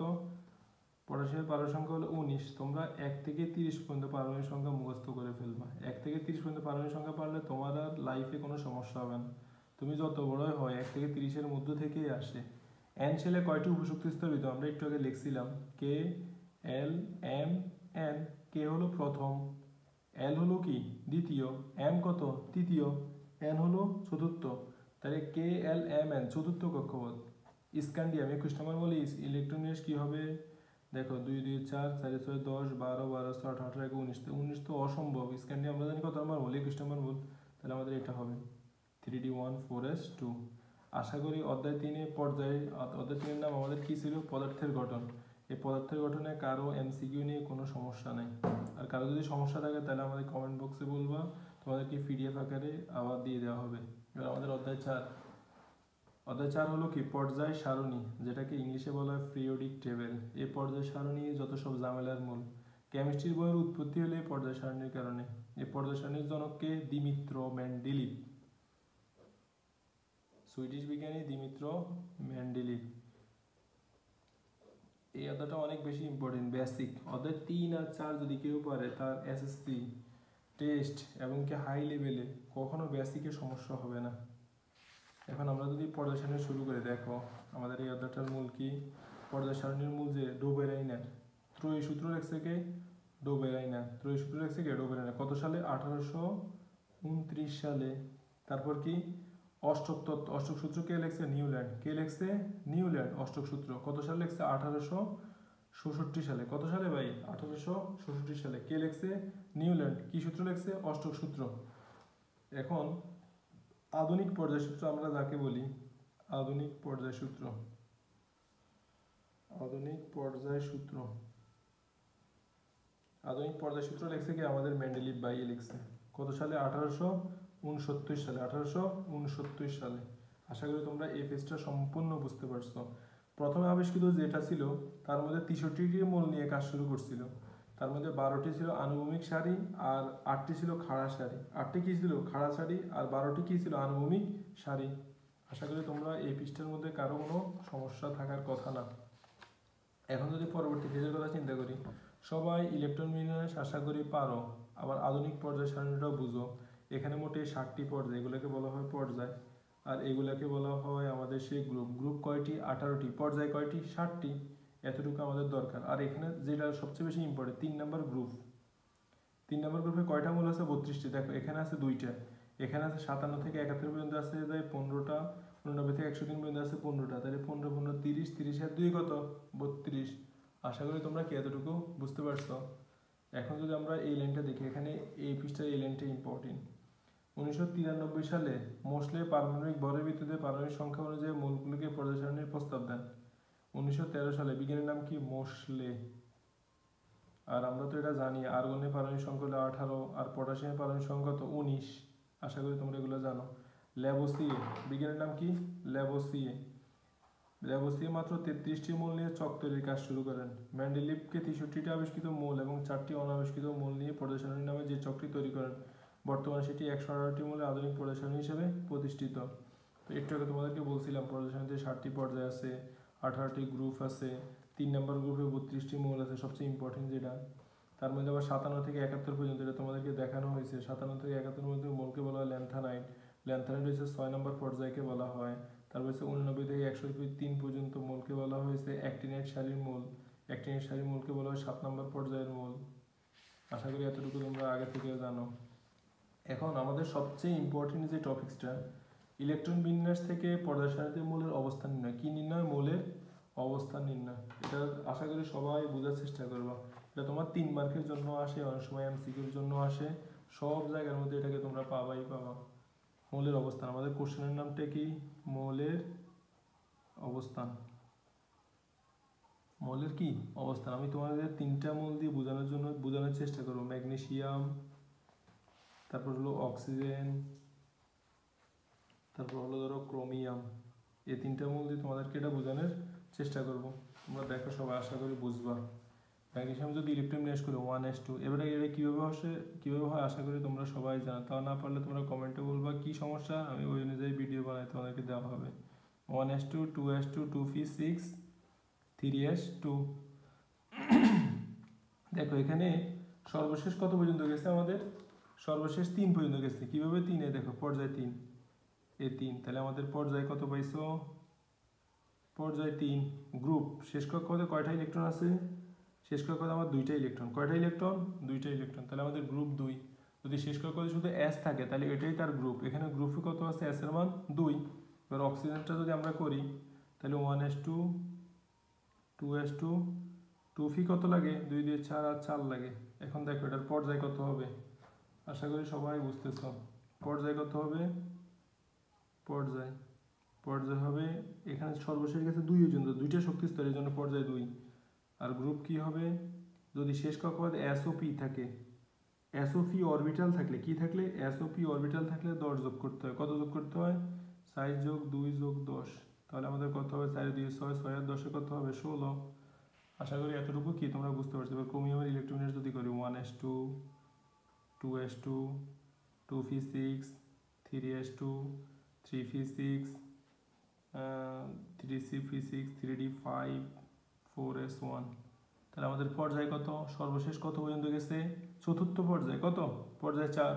আর গ্রুপ যদি আমরা জানি ডি আর পরবর্তী কক্ষপথ থাকে, কি থাকে, ডি থাকে। আর পরবর্তী কক্ষপথ যদি এস থাকে, আমরা জানি ডি আর পরবর্তী কক্ষপথ এস থাকলে ডি আর এস এর ইলেকট্রন যোগ হয়, কিন্তু কত যোগ হয় না, 10 যোগ হয় না। 5 থেকে কি হবে, 6। আশা করি সবাই কি আমাদের মৌলের অবস্থান নির্ণয়টা সবাই বুঝতে, আমি আবার বোঝানোর জন্য বলতেছি। যদি শেষ কক্ষপথে এস থাকে তাহলে এস বসে যাবে, যদি শেষ কক্ষপথে এস আর পি থাকে তাহলে 10 যোগ করতে হবে। যদি ডি আর এস থাকে তাহলে ডি আর এস যোগ হবে, কিন্তু 10 যোগ হবে না। আশা করি তোমরা সবাই বুঝতে পারছো, এগুলো নিজে নিজে করবা, তারপর আমাদেরকে দেখাবা। তারপর আমাদেরকে পরের পেজ দেখাই, ইলেকট্রন বিন্যাস, সবচেয়ে বেশি ইম্পর্টেন্ট লাইন। পর্যায় সারণীর মূল ভিত্তি কি, ইলেকট্রন বিন্যাস। পর্যায় সারণীর মূল ভিত্তি কি, ইলেকট্রন বিন্যাস।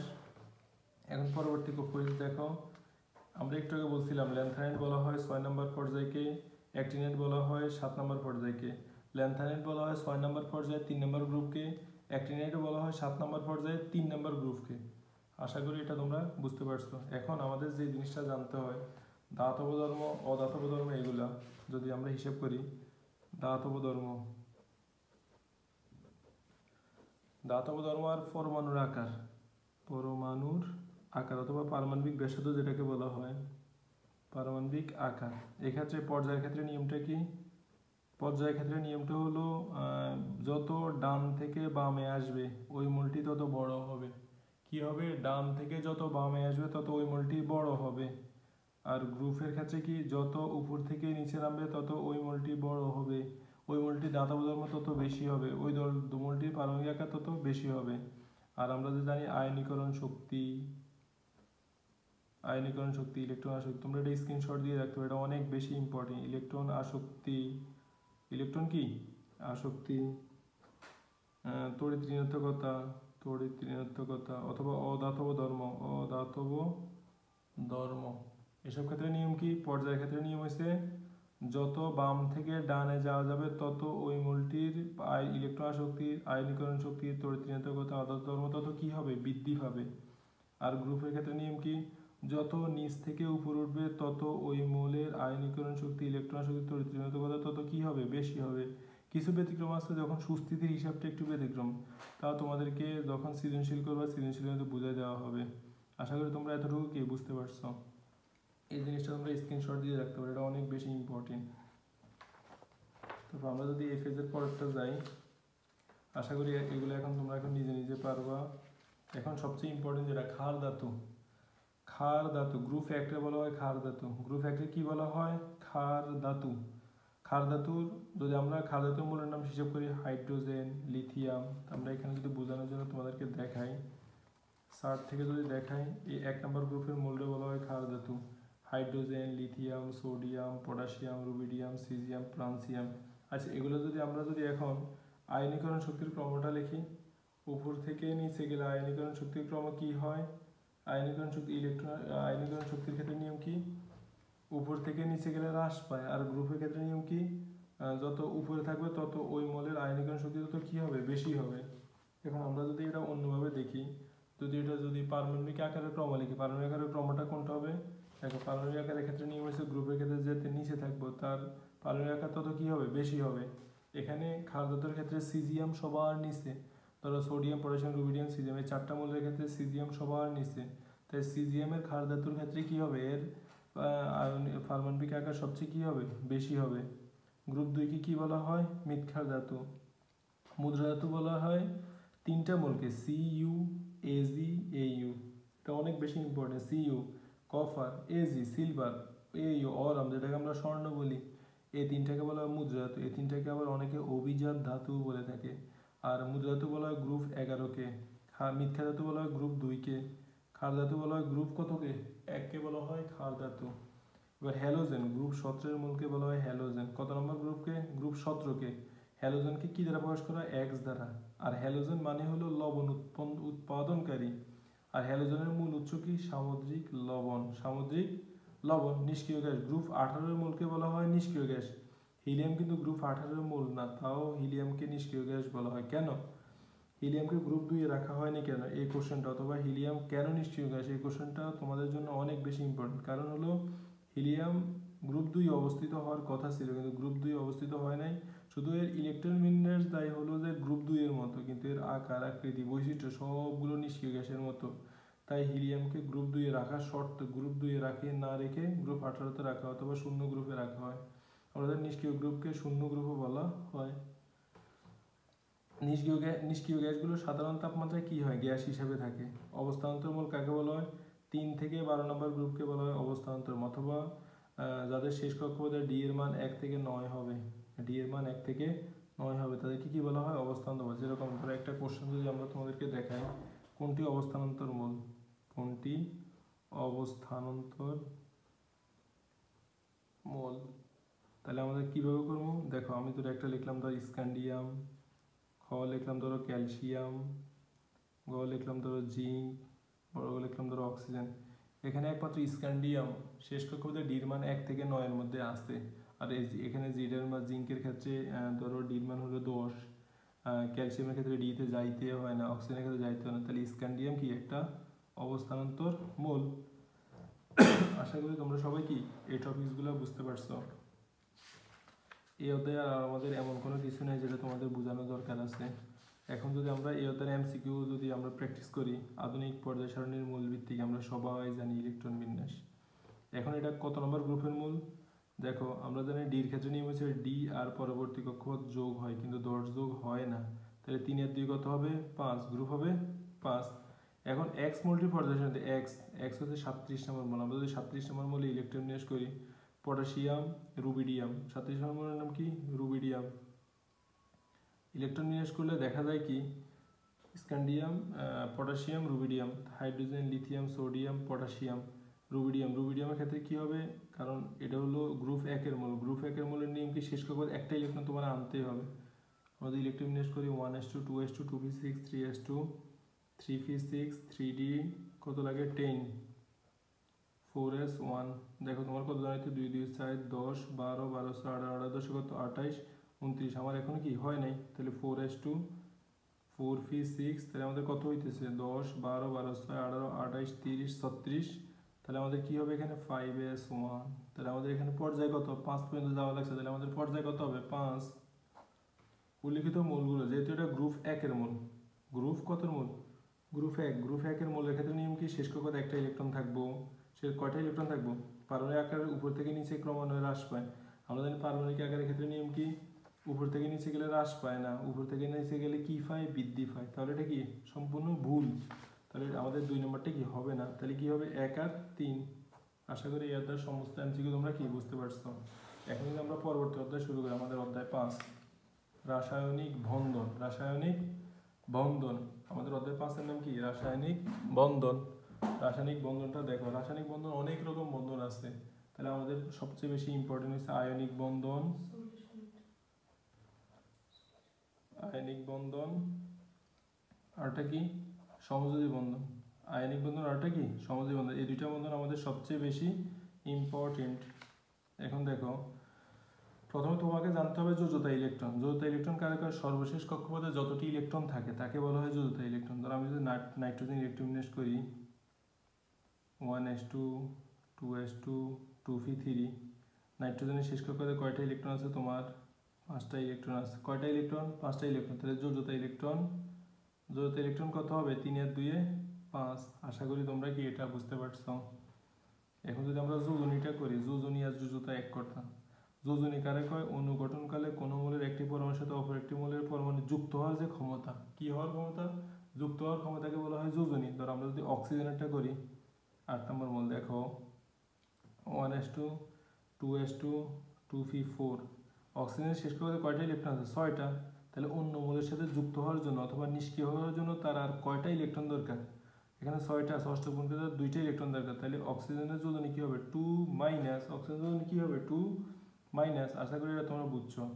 ফসফরাস যে মোলটা, ফসফরাসের মোলটা ইলেকট্রন বিন্যাস করে দেখা যায় যে এটা অনেক ধরনের যোজনী হয়, 2 হয়, 4 হয়, 6 হয়, এজন্য ফসফরাস একাধিক যোজনী প্রদর্শন করে। এখন আমাদের সবচেয়ে ইম্পর্টেন্ট, এখান থেকে সবচেয়ে বেশি আসে হচ্ছে সুপ্ত যোজনী। কি যোজনী? সুপ্ত যোজনী। সর্বোচ্চ যোজনী আর সক্রিয় যোজনীর পার্থক্য বলা হয় কি সুপ্ত যোজনী। ধরো এখানে কি রকম আসে, FeCl2 এর আয়রনের সুপ্ত যোজনী কত, আয়রনের সুপ্ত যোজনী কত, এখানে 1। FeCl2 আয়রনের সুপ্ত যোজনী কত 1, কারণ Fe সর্বোচ্চ যোজনী কত 3, আর Fe সর্বোচ্চ যোজনী হলো 3, আর সক্রিয় যোজনী কত 2, তাহলে 3 থেকে 2 গেলে কত থাকে 1। FeCl3 এর ক্ষেত্রে Fe সর্বোচ্চ যোজনী কত 3, আর সক্রিয় যোজনী কত 3, তাহলে 3 থেকে 3 গেলে কত হয় 0। দেখো অনুরূপভাবে H2S এর ক্ষেত্রেও করে দিলাম তোমাদের জন্য, SO2টা করে দেওয়া হলো SF2, SF4, SF6, carbon monoxide, CO2, SO3, এগুলো থেকে তোমাদের পরীক্ষা আসবে। এখান থেকে একটা তো পরীক্ষা আসবেই, কোনো সন্দেহ নাই। সো এই পৃষ্ঠাটা লাগলে তোমরা স্ক্রিনশট দিয়ে রাখতে পারো, আর বইয়ের মধ্যে এই লাইনগুলো কষ্ট করে লিখে ফেলো। এখন তোমাদের জন্য সবচেয়ে যে গুরুত্বপূর্ণ টপিকসগুলো, তার মধ্যে এখানে তোমরা জানো কার্বনের যোজনী 2ও হয়, 4ও হয়। তারপর আয়রনের যোজনী কি হয় 2ও হয়, 3ও হয়। কপারের যোজনী কত 1 আর 2। সালফারের যোজনী কত কত হয় দেখো 2, 4, 6। সালফারের সবচেয়ে বেশি যোজনী হতে পারে, কত কত হতে পারে 2, 4, 6। আশা করি এটা বুঝছো। এবার যৌগমূলক, যৌগমূলকের ক্ষেত্রে তোমাদের বোঝার জন্য আমি সুন্দর করে লিখে দিয়েছি। অ্যামোনিয়া হলো ধনাত্মক, অ্যামোনিয়া আর অ্যামোনিয়াম আর হচ্ছে পসপোনিয়াম, এই দুটো হলো ধনাত্মক যৌগমূলক। আর কার্বনেট আর সালফেট হচ্ছে দ্বিযোজী। কত যোজী? দ্বিযোজী। একটা মাত্র হলো ত্রিযোজী, এটা কি ফসফেট হলো ত্রিযোজী। ফসফেট কত যোজী? ত্রিযোজী। আশা করি তোমরা এতটুকু কি সবাই বুঝতে পারছো। এখন তোমাদের এবার রাসায়নিক সংকেত লেখার নিয়ম। রাসায়নিক সংকেত লেখার নিয়ম বলতে কীভাবে রাসায়নিক সংকেতগুলো লিখতে হয় তোমাদের জন্য বোঝানোর জন্য, ধরো আমরা লিখলাম ম্যাগনেসিয়াম ফসফেট। দেখো ম্যাগনেসিয়াম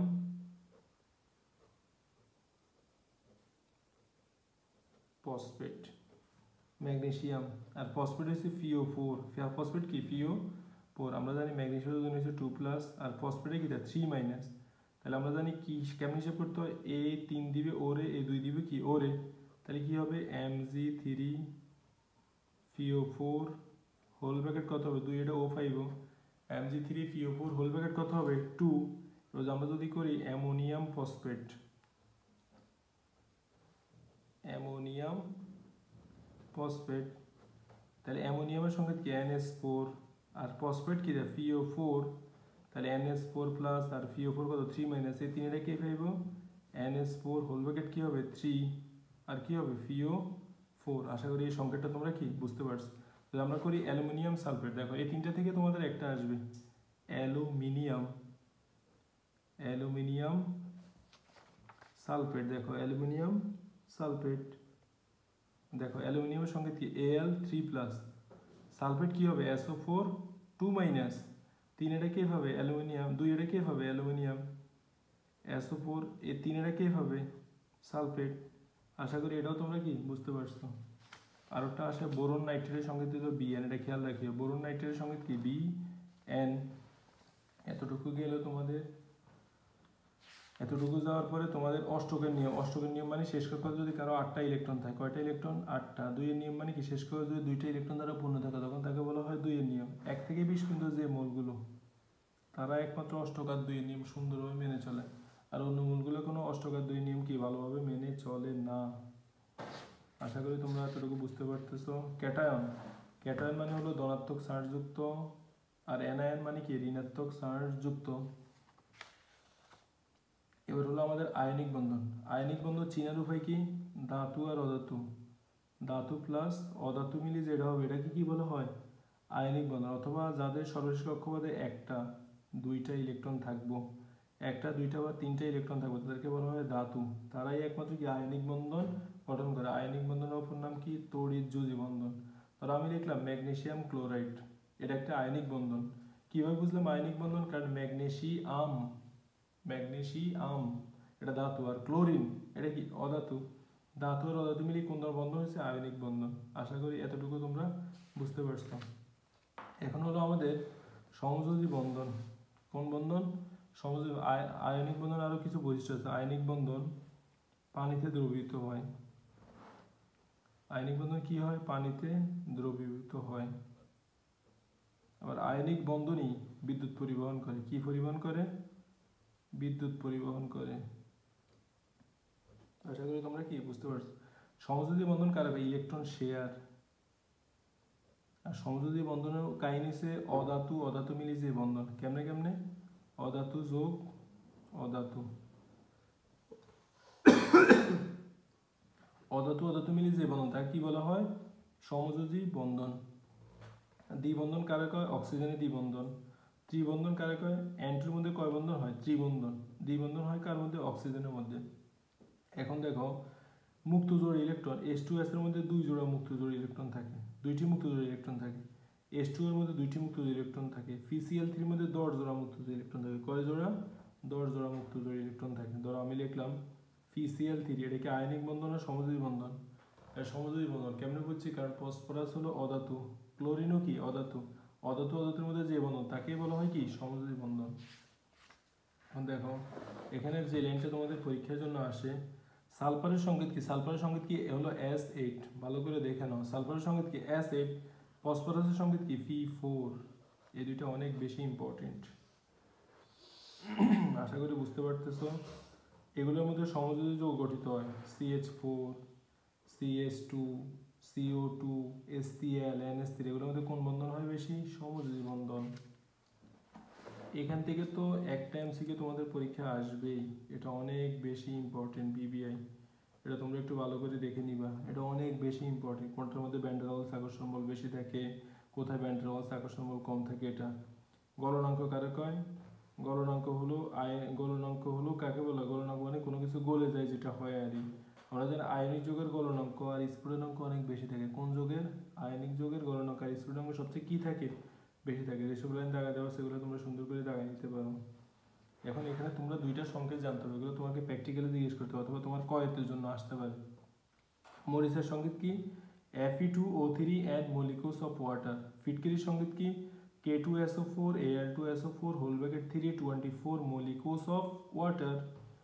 সমযোজী যৌগ আছে যেমন চিনি, গ্লুকোজ, অ্যালকোহল, এগুলো পানিতে দ্রবীভূত হয়। মানে আমরা জানি সমযোজী যৌগ পানিতে দ্রবীভূত হয় না, কিন্তু কিছু সমযোজী যৌগ আছে জাইরিয়া মার্কা, এগুলো সমযোজী যৌগ হওয়ার পরে ওরা কি পানিতে দ্রবীভূত হয়।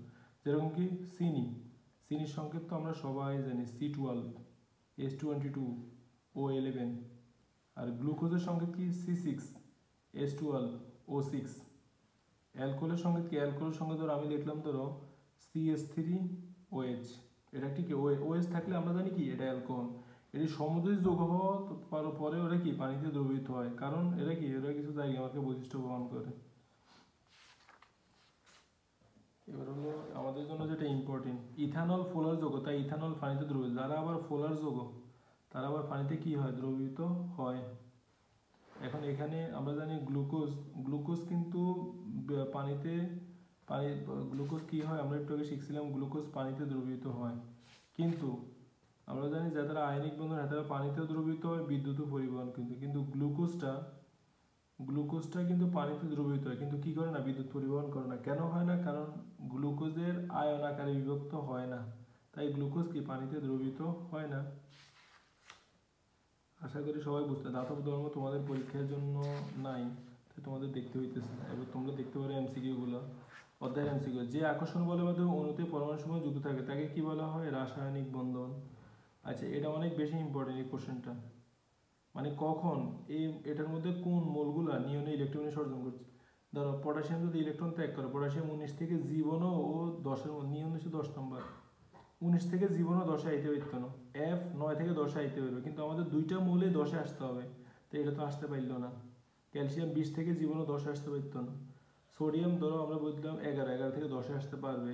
ক্লোরিন কি? ক্লোরিন 17 থেকে জীবনও 10-এ আসতে পারবে না। এবার দেখো ম্যাগনেসিয়াম আছে 12, অক্সিজেন আছে 8।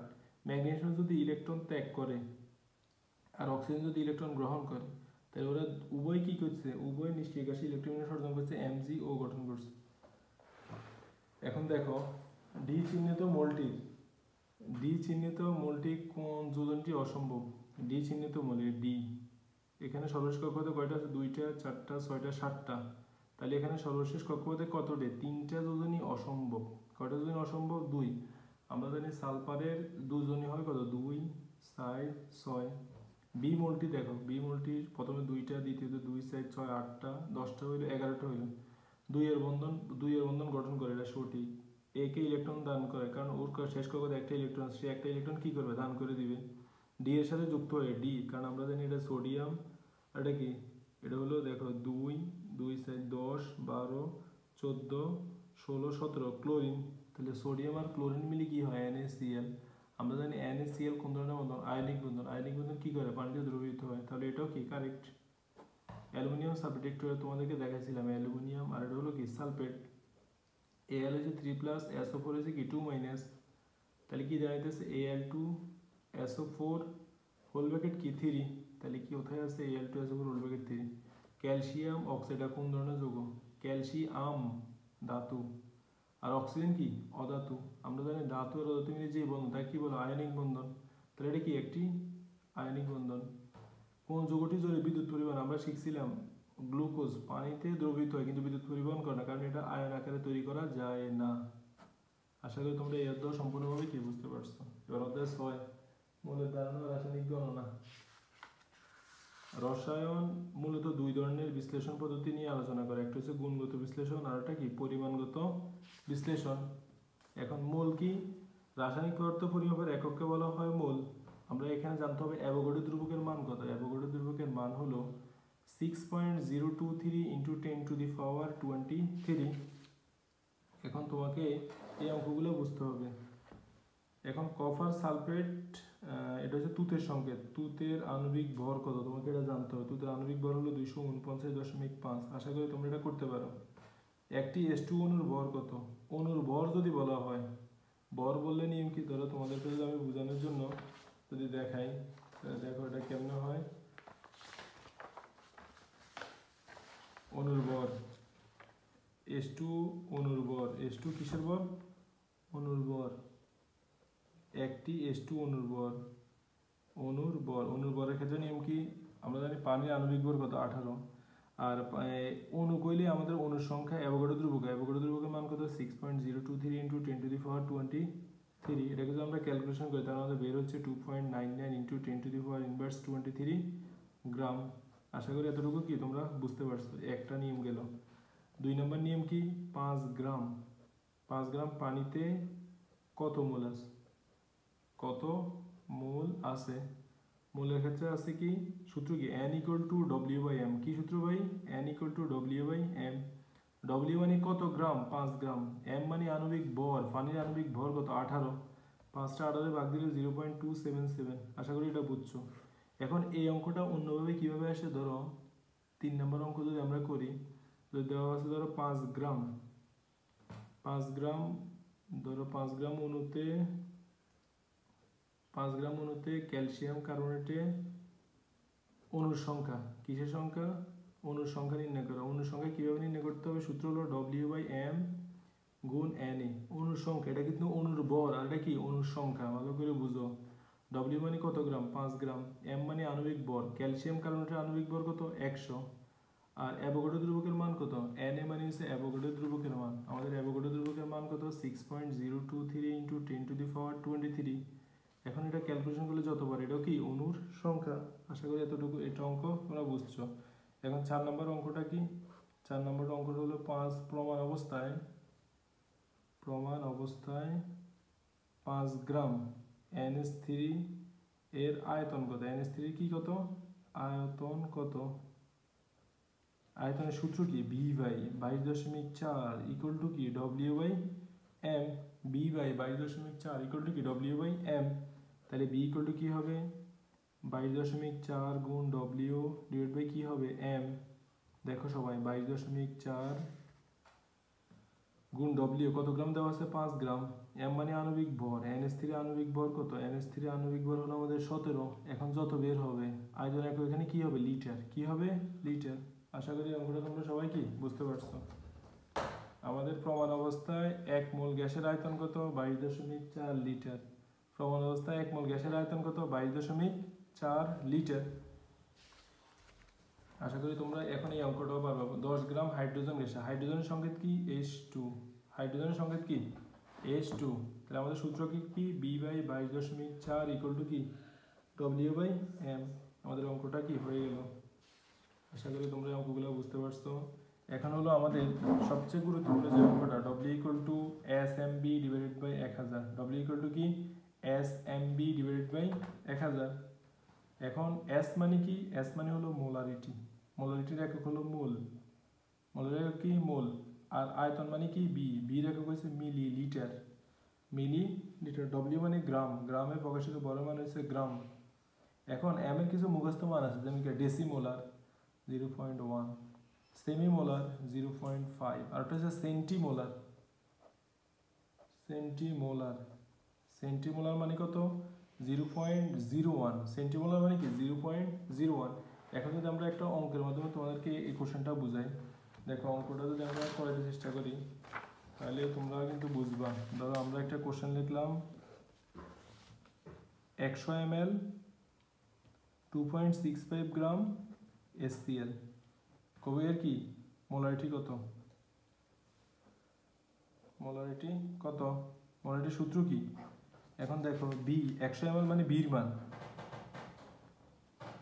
W মানে গ্রাম 2.65 গ্রাম, আণবিক সংকেত মানে M এর মান HCl, হাইড্রোজেনের 1, ক্লোরিনের কত 35.5, এটা করলে কি বার হবে 36.5।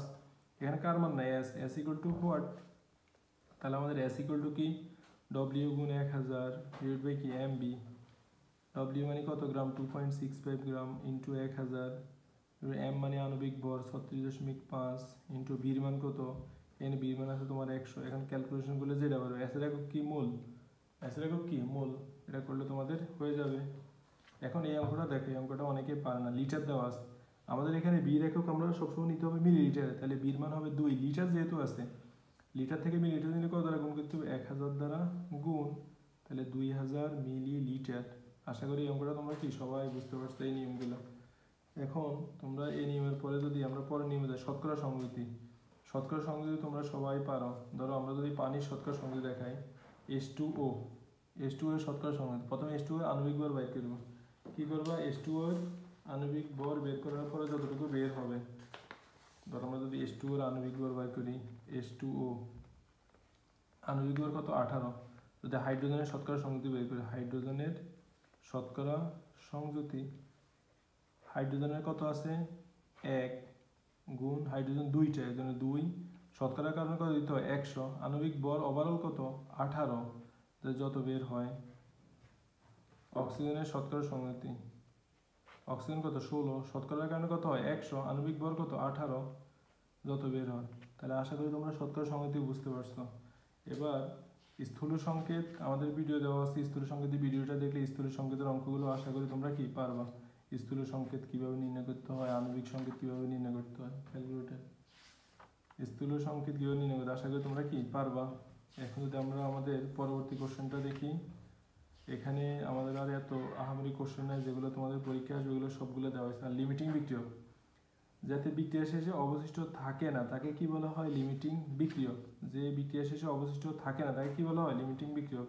অ্যানালার কাকে বলা হয়, 99% বিশুদ্ধ রাসায়নিক পদার্থকে বলা হয় অ্যানালার, 99% বিশুদ্ধ রাসায়নিক পদার্থকে কি বলা হয় অ্যানালার।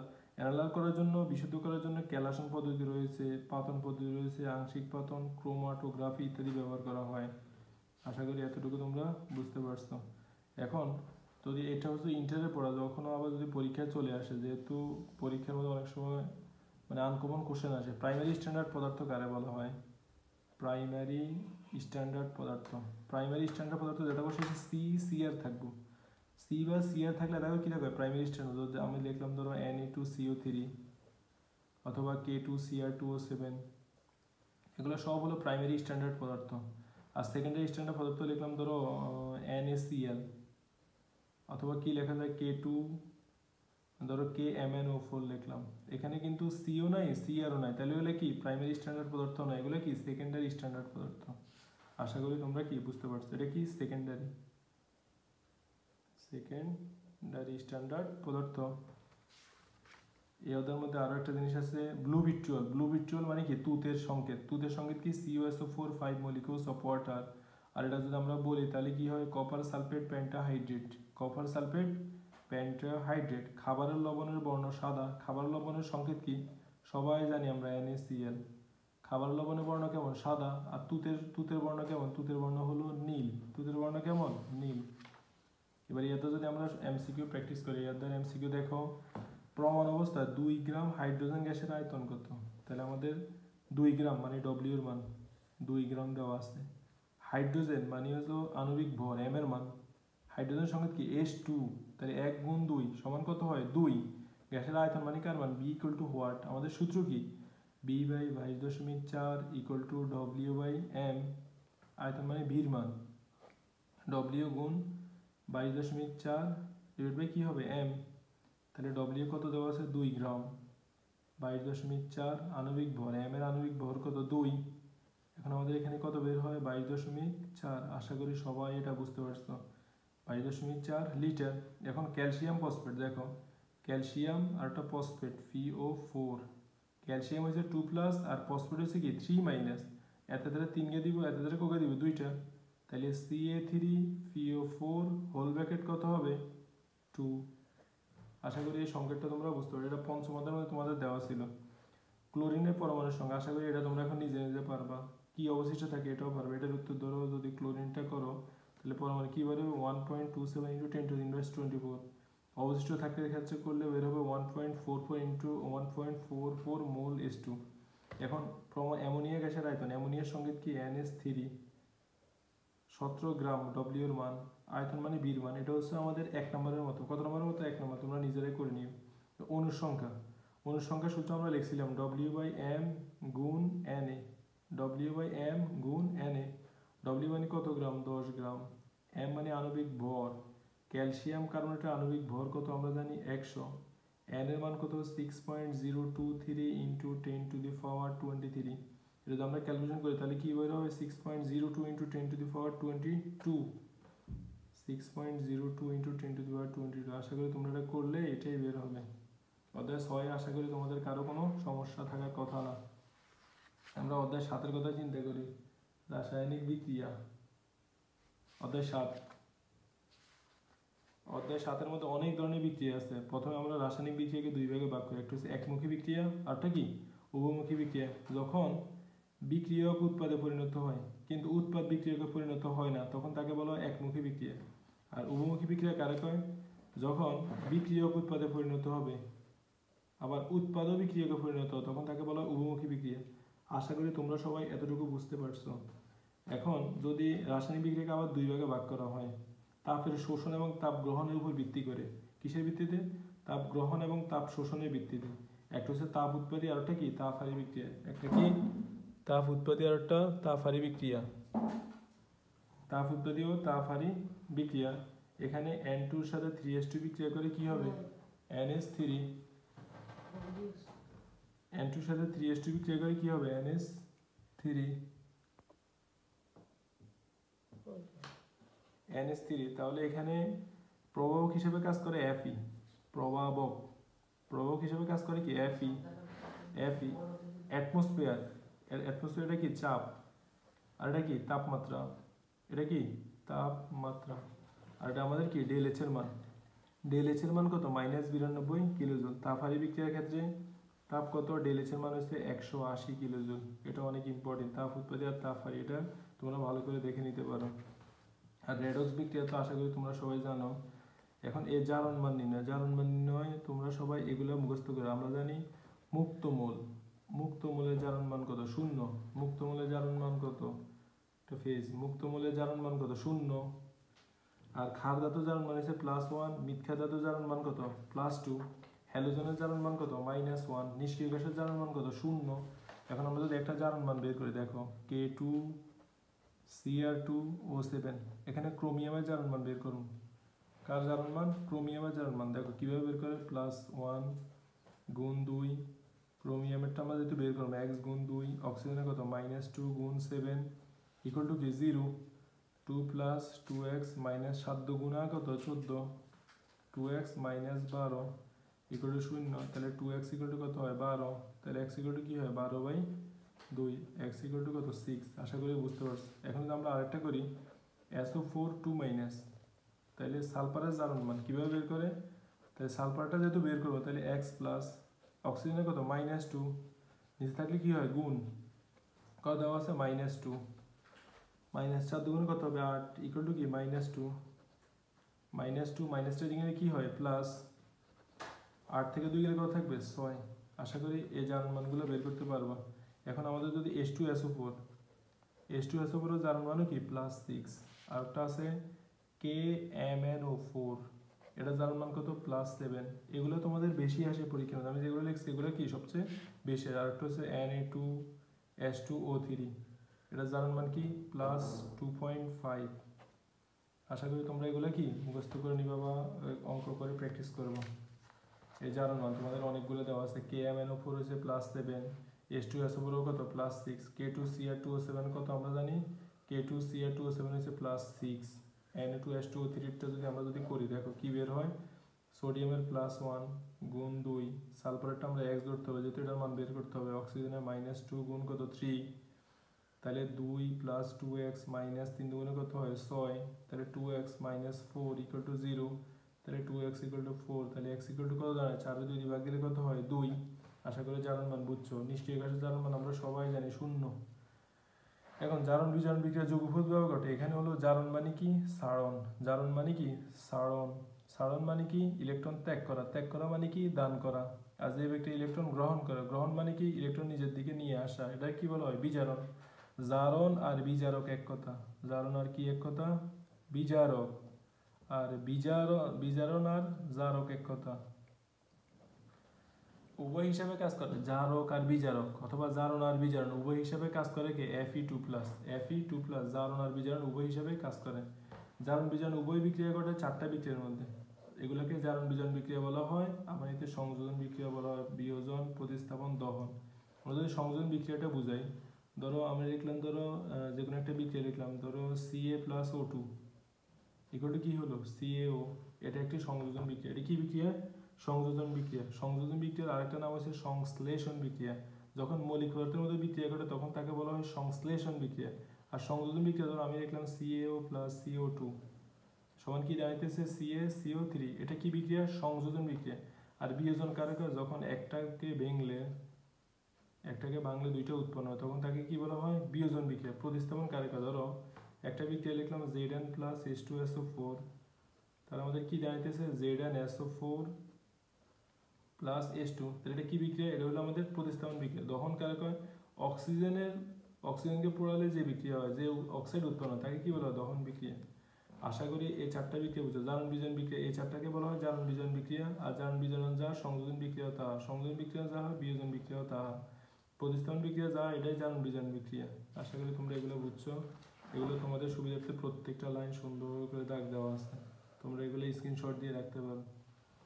দহন বিক্রিয়াকে জারণ বিজারণ বিক্রিয়া বলা হয়, কারণ আমরা জানি জারণ বিজারণ বিক্রিয়া 4টি ছিল। এবার নন রেডক্স যেটাকে বলা হয় জারণ বিজারণ বিক্রিয়া নয়, 2টা বিক্রিয়া আছে যেগুলো জারণ বিজারণ বিক্রিয়া নয়।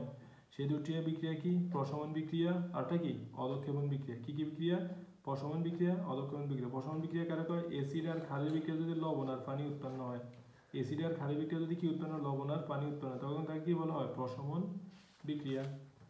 আশা করি বুঝতে পারছো। ধরো আমি যদি একটা বিক্রিয়া যদি বুঝে দর্শকায়ন, দর্শকায়ন মানে কি যারা বিক্রিয়া শেষে নিষ্ক্রিয় মানে কোনো কাজ মাছ কিচ্ছু করে না তাকে বলে দর্শকায়ন। এখানে কি বিক্রিয়া শেষে পটাশিয়াম আর নাইট্রেটের কোনো কাজ করে না, তাই এটা কি আয়ন দর্শকায়ন। অ্যাসিড ও ক্ষার উভয় তীব্র হলে তাপের মান কত -57.34 কিলোজুল। অ্যাসিড আর ক্ষার উভয় তীব্র হলে তাপের মান কত -57.34 কিলোজুল। এটা অনেক বেশি ইম্পর্টেন্ট, এটা দেখে নিতে পারো। আর অধঃক্ষেপণ বিক্রিয়াগুলো একটু খেয়াল করি, অধঃক্ষেপণ বিক্রিয়াগুলো অনেক সময় আসে। অধঃক্ষেপণ বিক্রিয়ার মধ্যে কোন কোন বিক্রিয়া আছে, ধরো এই বিক্রিয়াটা উঠাই দিয়ে পড়বে এটা কোন ধরনের বিক্রিয়া, আশা করি তোমরা পারবা। এখন পানি যোজন বিক্রিয়া, পানি যোজন বিক্রিয়ার মধ্যে দর্শকায়ন অনুপস্থিত, মানে এই বিক্রিয়ার মধ্যে দর্শকায়ন লাগেই না। পানি যোজন বিক্রিয়ার মধ্যে কপার সালফেটের মধ্যে থাকে 5 অণু, এটাকে বলা হয় ব্লু ভিট্রিয়ল। তারপর হচ্ছে জিঙ্ক সালফেটের মধ্যে থাকে 7 অণু, প্যারাস সালফেটের মধ্যে থাকে 7 অণু, ক্যালসিয়াম ক্লোরাইডের মধ্যে থাকে 6 অণু, ম্যাগনেসিয়াম ক্লোরাইডের মধ্যে 7 অণু। এটা কিভাবে কোশ্চেনটা আসবে, ধরো ম্যাগনেসিয়াম ক্লোরাইডের সাথে কত অণু পানি যুক্ত হয়, এরকম থেকে একটা কোশ্চেন সব সময় আসছে। আর সমাণু আর সমাণুকরণ বিক্রিয়া এই দুইটা থেকে, সমাণু কাকে বলে, সমাণু কাকে বলে আর সমাণুকরণ বিক্রিয়া কাকে বলে, এই দুইটা থেকে আজ পর্যন্ত কখনো ক মিস দেয়নি। এই দুইটা থেকে একটা ক পরীক্ষা আসবেই আসবে। অ্যামোনিয়াম সায়ানাইডকে তাপ দিলে কি উৎপন্ন হয়? ইউরিয়া উৎপন্ন। ইউরিয়ার সংকেত কি? H2NCONH2। আশা করি তোমরা বুঝতে পারছো। আর পলিমারকরণ বিক্রিয়ার কোন লাইনটি ইম্পর্টেন্ট দাগায় নিতে পারো। পলিথিনের সংকেত কি? CH2 বল ব্র্যাকেট কি N। আশা করি বুঝছো। এখন লোহার মধ্যে কি থাকে আমরা এটা সবাই জানি, আয়রন থাকে। মৌমাছি কামড় দিলে মৌমাছির যে অংশ এখানে অ্যাসিড থাকে, আর যে চুন হচ্ছে ক্ষার, তাহলে অ্যাসিড আর ক্ষারের বিক্রিয়া প্রশমন বিক্রিয়া হয়। এই জন্য আমরা মৌমাছি কামড় দিয়ে চুন লাগালে আমাদের কি ব্যথা, জ্বালা যন্ত্রণা এগুলো বন্ধ হয়ে যায়। আশা করি এটাও বুঝলো তোমরা। অ্যান্টাসিডের মধ্যে কি কি থাকে? ম্যাগনেসিয়াম হাইড্রোক্সাইড আর একটা কি অ্যালুমিনিয়াম হাইড্রোক্সাইড। কি থাকে? ম্যাগনেসিয়াম হাইড্রোক্সাইড আর একটা কি অ্যালুমিনিয়াম হাইড্রোক্সাইড। ইলেকট্রোপ্লেটিং কি? ইলেকট্রোপ্লেটিং মানে হচ্ছে কোনো একটা ধাতুর উপর ইলেকট্রনের লোহার যে ফলক দেওয়া হয় তাকে বলা হয় ইলেকট্রোপ্লেটিং। আর টিন প্লেটিং কি? জিঙ্কের ফলক দেওয়াকে বলা হয় গ্যালভানাইজিং। আর টিনের ফলক দেওয়াকে বলা হয় কি? তা টিন প্লেটিং। আর আমরা জানি বালুর সংকেত কি? বালু হলো অম্লধর্মী। বালু হলো কি? তা SiO2। এটা তোমরা বুঝবা। বিক্রিয়ার হার কি? এটাও জানিলিরা। বিক্রিয়ার হারের একক এটা অনেক বেশি ইম্পর্টেন্ট। মোল, লিটার ইনভার্স 1, সেকেন্ড ইনভার্স 1। আরেকটা হলো লা সাতিয়ে নিতে। লা সাতিয়ে নিতে তোমরা সবাই জানো। আমি বোঝার সুবিধার্থে ΔH এর মান যদি মাইনাস হয় তাহলে কি হয়? তাপ উৎপাদী বিক্রিয়া। বোঝার সুবিধার্থে সংক্ষিপ্তভাবে তোমাদেরকে বুঝিয়ে দিতেছি। তাপের প্রভাব হচ্ছে তাপ প্রয়োগ করলে বিক্রিয়াটি যাবে ডান থেকে বামে। তাপ উৎপাদী বিক্রিয়া ক্ষেত্রে তাপ প্রয়োগ করলে কোন দিক থেকে কোন দিকে যাবে? ডান থেকে বামে। চাপের ক্ষেত্রে কোনো রুলস নাই। চাপের ক্ষেত্রে নিয়ম হচ্ছে বেশি মোল থেকে কম মোল, বেশি মোল থেকে কি? কম মোল। আর ঘনমাত্রা প্রয়োগ করলে সব সময় এসে যায় বাম থেকে ডানে ΔH এর ক্ষেত্রে। আর ΔH যদি প্লাস হয় তাপ হারি বিক্রিয়া। কি বিক্রিয়া? তাপ হারি বিক্রিয়া। ভিনেগারের নিচের কোন অ্যাসিড উপস্থিত থাকে? ভিনেগারে থাকে, আমরা জানি ভিনেগারে থাকে কোন অ্যাসিড? ভিনেগারে থাকে হলো অ্যাসিটিক অ্যাসিড। কোন অ্যাসিড থাকে? Acetic acid. মৌমাছি কামড়ে ক্ষতস্থানে কি লাগাইতে হয়? মৌমাছি কামড়ে ক্ষতস্থানে আমাদেরকে লাগাইতে হয় কলিচুন। অ্যান্টাসিড জাতীয় ওষুধ খেলে প্রশমন বিক্রিয়া করে। কোন বিক্রিয়া? প্রশমন বিক্রিয়া। আশা করি তোমরা সবাই বুঝতে পারছো। এটা 4 আর 5 এই দুইটা থেকে তোমাদের একটা টেস্টে আর নবম শ্রেণীর জন্য বার্ষিক পরীক্ষা এখান থেকে একটা আসবেই। H2SO4 MgOর সাথে বিক্রিয়া করে কি কি উৎপন্ন হয়? তাপ উৎপন্ন হয়। ইলেকট্রন স্থানান্তর ঘটে না এই বিক্রিয়ার মধ্যে, অদক্ষেপও হয় না, তাহলে শুধু 1 নম্বর। আর এই বিক্রিয়া আমরা জানি যেটা জারণ বিজারণ বিক্রিয়া সেটাই কি? সংযোজন বিক্রিয়া। সমানুকরণ বিক্রিয়া কোনো জারণ বিজারণ বিক্রিয়া নয়। এজন্য কত হবে? 2 আর 3। আমরা জারণ মান বের করার নিয়ম শিখছিলাম, ওইখান থেকে দেখে নিতে পারো। H2SO4 এর জারণ মান কি? +6। এখন যদি এই কোশ্চেনটা তো নিচের কোন বিক্রিয়ার মধ্যে চাপের প্রভাব রয়েছে? ধরো N2 + 3H2 = 2NH3। এই বিক্রিয়ার মধ্যে চাপের প্রভাব আছে। কেমনে বুঝে চাপের প্রভাব? এখানে N2 আছে 1 মোল, H2 আছে 3 মোল, বিক্রিয়কে মোট আছে কত মোল? 4 মোল। NH3 এর মধ্যে আছে কত মোল? 2 মোল। বিক্রিয়কে মোল উৎপাদনের মোল থেকে কি দেয়? বেশি, তাইলে এখানে চাপের প্রভাব কি আছে। এখন যদি এই বিক্রিয়াটা দেখো N2 + O2 = কি? 2NO। এই বিক্রিয়ার মধ্যে চাপের প্রভাব নাই। কেমনে বুঝছি? কারণ N2 এখানে 1 মোল, O2 এখানে 1 মোল, বিক্রিয়কে মোট মোল কত? 2, উৎপাদন মোট মোল কত? 2। যেহেতু বিক্রিয়ক এবং উৎপাদনের মোল সংখ্যা সমান তাই এখানে চাপের কোনো কি নেই? প্রভাব নাই। আশা করি তোমরা এই অধ্যায় বুঝতে পারছো। আমাদের সর্বশেষ অধ্যায়।